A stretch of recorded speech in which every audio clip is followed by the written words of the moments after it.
So, we're at the halfway point, but there's still a shit ton to go. For those that haven't seen the first part recently, or at all, I'm attempting to rewrite the story of Halo 5 Guardians to make it somewhat more bearable. I recommend going to watch that first part. For those that can't be fucked, I'll go over a quick summary.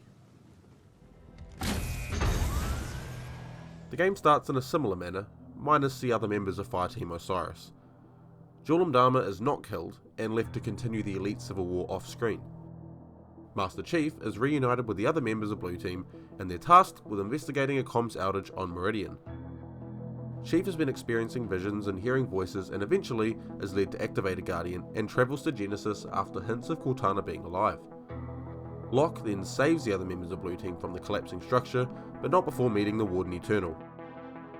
Master Chief arrives on Genesis and learns of a method that might restore Cortana to her former state, along with some help from the Monitor, Exuberant Witness. UNSC soon finds that several planets are having similar comms outages and seismic conditions, and after investigating, Locke learns that the Chief is manually and purposefully activating the Guardians. Locke is then tasked with hunting the Chief and stopping him, with authority to kill him if need be. Locke just misses catching him, but the UNSC Infinity learns about Cortana. We left off at the height of the hunt, as Locke seeks to learn more information about the Guardians and the status of the Master Chief. Let's continue.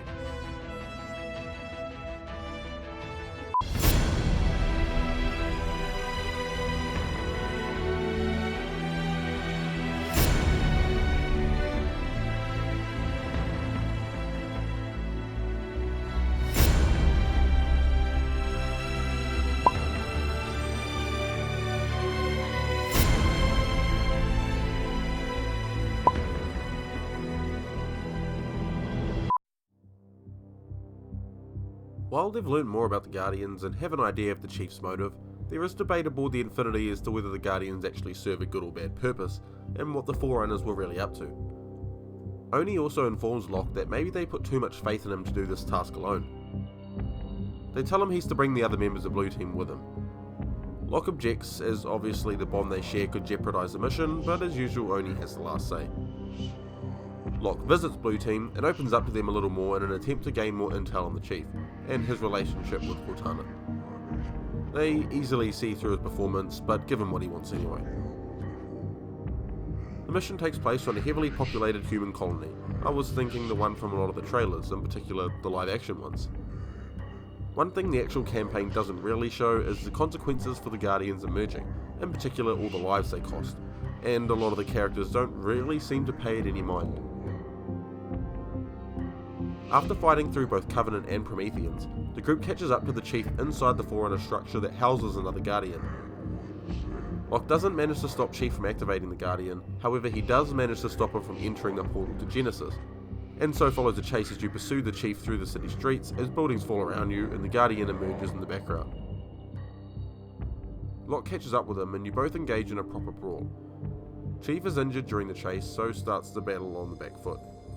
The fight, unlike the slow boring one from the game, showcases both Spartans at their peak, with Locke using his Spartan abilities to dash around, and the Chief using his superior experiences and training. Eventually Locke manages to gain the upper hand though, and knocks the Chief to the ground. Now the live action trailers take place, with Chief lying under a pile of rubble, and Locke talking about how the Chief has failed him, and he ensures him the people will remember him as the hero, and not the traitor he's turned into. Before Locke can execute Master Chief, however, Blue Team betrays him and knocks Locke to the ground. Blue Team exchanges unspoken words as they pull Chief from the rubble. Chief looks at Locke, and then a statue of the Chief nearby, which crumbles to the ground. They watch the Guardian go into slipspace before moving off, leaving Locke alone. With Blue Team now back together and going after the Guardians, the UNSC realises they are almost all activated. Locke expresses his annoyance at Oni and the Infinity aboard the bridge, explaining this is why he works alone. The crew aboard the Infinity see an opportunity though.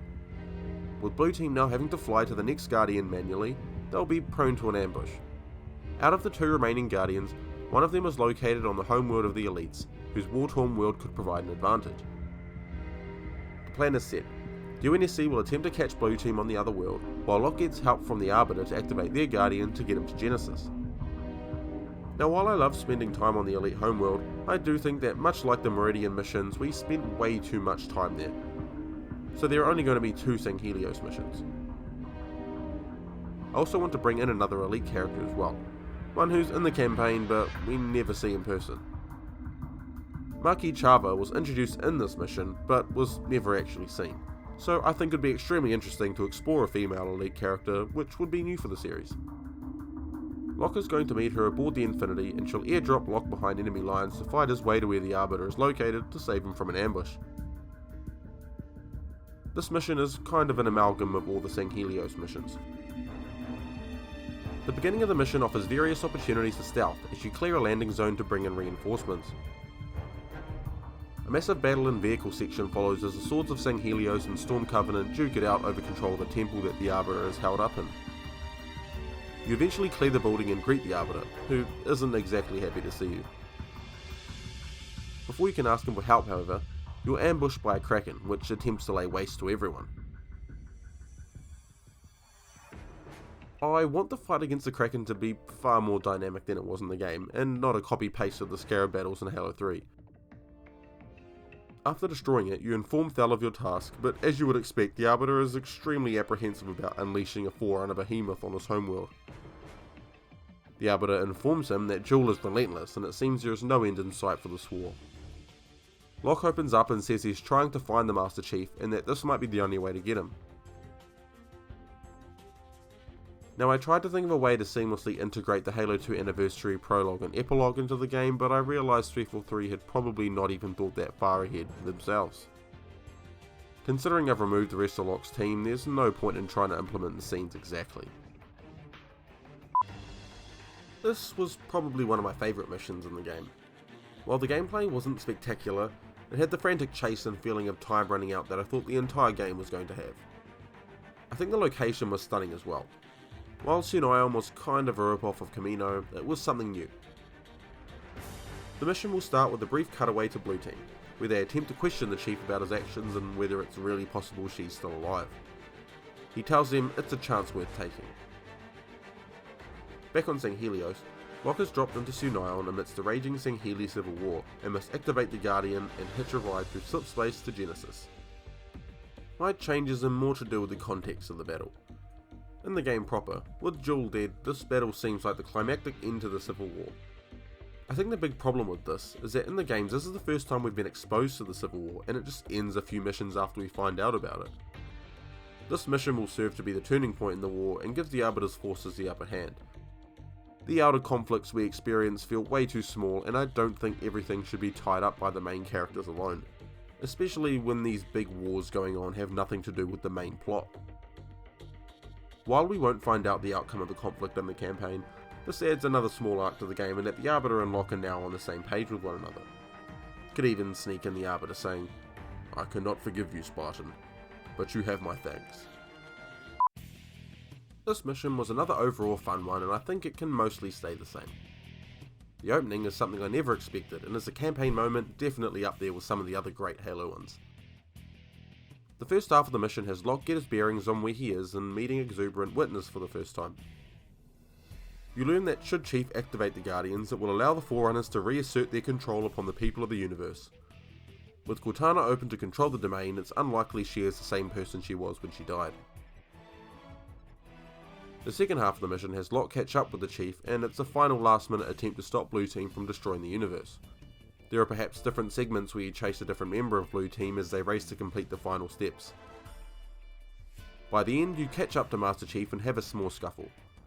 After the fight has a brief opening, the two engage in an argument where the Chief finally opens up to his need for Cortana and his lack of purpose. He overpowers Locke and activates the Guardians before heading through a portal where he can reunite with the AI. We have reached the final stretch for Chief, and he's almost achieved his goal, but something doesn't seem right. As Blue Team progresses through all of the Forerunner chambers, they're always just out of reach of Cortana. At a certain point, the Chief loses Blue Team completely. He begins to see visions again, although this time they seem very real. He reenacts past experiences with Cortana, and it seems to go on forever. I was thinking this mission could be a fun, dreamlike mission where players get to go back through moments the Chief and Cortana shared together, but in gameplay form. The mission will represent what's going on inside the Chief's head and why he's been destroying lives just for the hope of saving one. By the end you reach a chamber that seems like finally Chief has reached the end. However, rather than moving further away, Cortana disappears completely, just as the Chief is about to touch her. Slowly, Cortana's voice begins to morph, change into something familiar.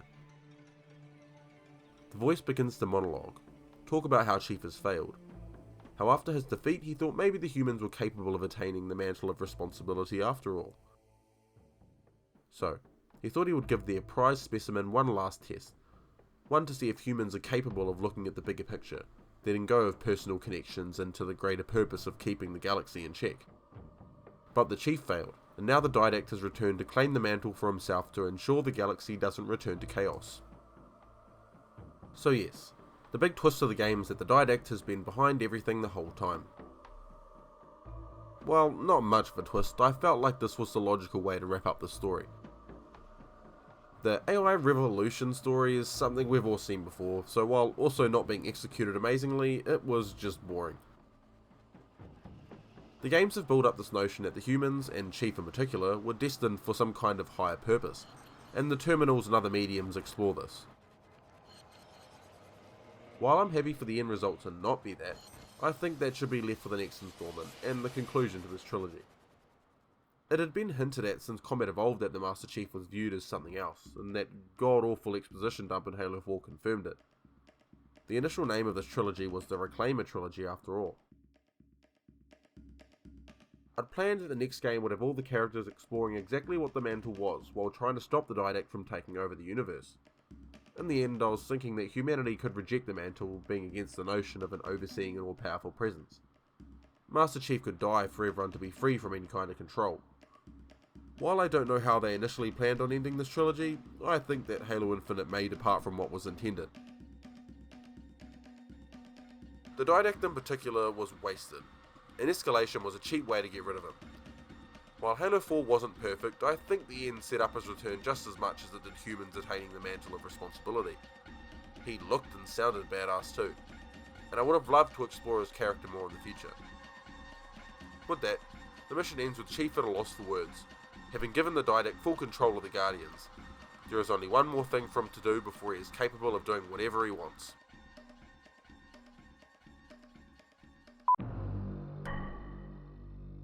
With our final mission comes the race to stop the Didact from leaving Genesis with all the Guardians to conquer the galaxy. At this stage, the Didact has revealed himself, and Locke now knows that the Master Chief was tricked by his humanity into granting the Didact an unfathomable amount of power. The mission begins with your attempt to rescue the members of Blue Team, and one by one you find each of them. I had a thought to have the mission be open to the point of being able to rescue the other 3 members of Blue Team in whatever order you wanted. The mission will build to your final confrontation with Chief as you get closer to getting to the Didact. When you reach Chief, we see him in a way we never have before. He's broken, defeated. Initially, he doesn't even respond when Locke attempts to get through to him. Without much time left, you're forced to leave him. The rest of the mission is a race to stop the Didact.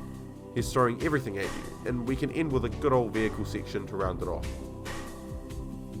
Considering the player is going to lose anyway, it could be interesting to have the mission end as soon as you fall from your vehicle, run out of time, or die, and maybe the cutscene could reflect the location you ended up in. Making it to the end could grant you an achievement. The ending is similar to the original, with the obvious change being the Didact replacing Cortana. The Didact reclaims his place and broadcasts to everyone that the humans do not deserve to attain the mantle. He leaves Genesis and we see the cutscene of the Infinity jumping into slipspace. I think the game would better end without our heroes returning to Sanghelios. They lost after all, and after the campaign it's debatable as to whether heroes is still the right term for them. Locke and Blue Team are left on Genesis alone, and all they can do is stare into the distance and think about what they've done. Only imagining the damage that's been caused.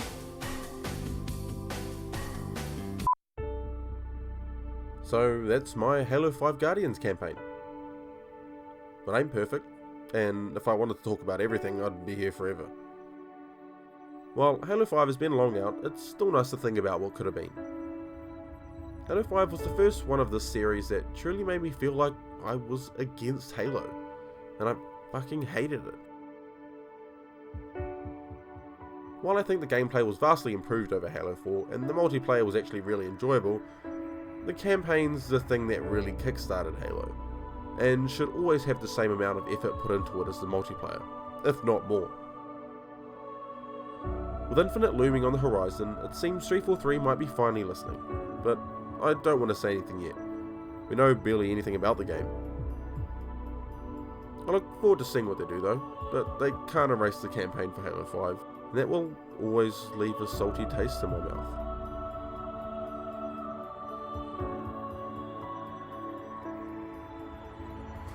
Thank you to all that have stayed through both videos.